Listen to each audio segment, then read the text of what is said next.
Samantala, nanindigan si Pangulong Bongbong Marcos na sinunod ng gobyerno ang lahat ng legal na proseso kaugnay sa pag-aresto kay dating Pangulong Rodrigo Duterte.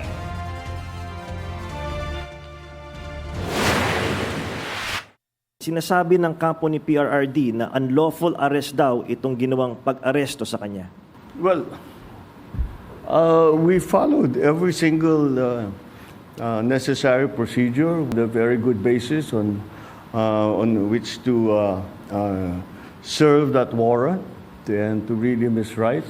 We followed all the legal procedures that are necessary. So I'm confident that if in further examination, you will find that it is proper and correct.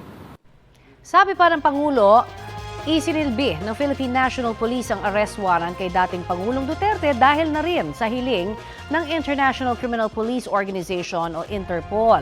Kasama raw yan sa mga obligasyon ng Pilipinas bilang miyembro ng Interpol.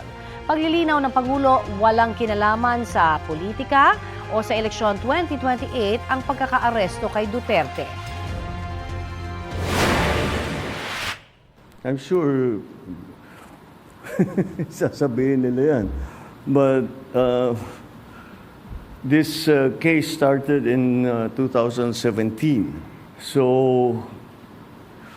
I don't see how that can be political persecution on my part. We have to recognize that, of course, it's natural for people to put lalagyan ng politika, kulay ng politika. Pero sinundan lang natin yung ICC, yung Interpol.